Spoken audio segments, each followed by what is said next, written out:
One of the biggest problems with the current consoles is that they come with slow hard drives. Microsoft recently released a slightly faster Xbox One Elite model, but we can do better.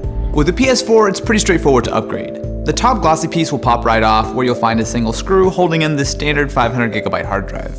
Once you slide it out, you just need to undo the 4 screws holding the drive in the cage and it's free. If you're upgrading your current PS4, you should make sure your saves are backed up before getting to the fun part, the SSD. A solid-state drive is the key to supercharging your console with faster loading times, and the PS4 will support any 2.5-inch drive that's 9.5mm or thinner, which is basically every SSD ever. Slide it back in the drive tray, screw it in, and you're ready to go. Now you just need to reinstall the PS4's operating system, which you can download on Sony's site, and I'll have that linked in the description. Grab a USB flash drive and format it as FAT32. You'll need to create a folder on the drive called PS4, and then another folder inside that one named Update, both all in caps. Then drop the PS4 update file on the drive and let it copy. Plug the USB drive into the PS4 and hold the power button for at least 7 seconds to get it to reboot in safe mode. Select the initialize and reinstall software option and give it a few minutes to get the SSD ready.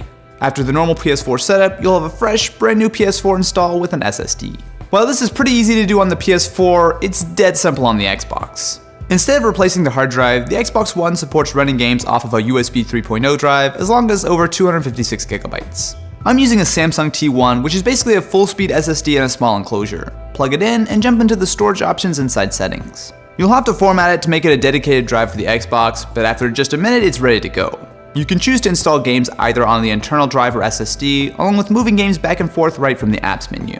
While the PS4 method is cool, it is so much easier to just plug a drive into the Xbox and it works. On top of that, you're still able to keep not only the internal hard drive, but also your SSD to give you extra storage. So let's take a look at the actual advantage of upgrading your console.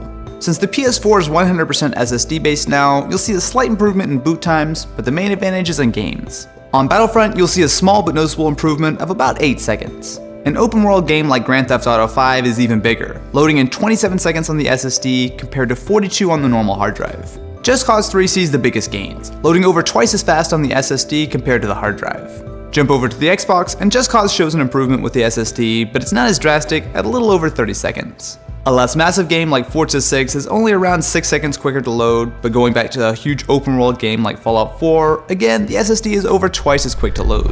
While the stock hard drive is fine, and hybrid drives can get you a decent improvement, if you really want to go all out, a full SSD gives you the best performance. If you guys enjoyed and want to see more videos like this, definitely be sure to subscribe to the channel. Anyway guys, thank you so much for watching, and I will catch you in the next one. Microsoft recently released a slightly faster Xbox One Elite model with a bigger hybrid hard drive. You just ruined the illusion.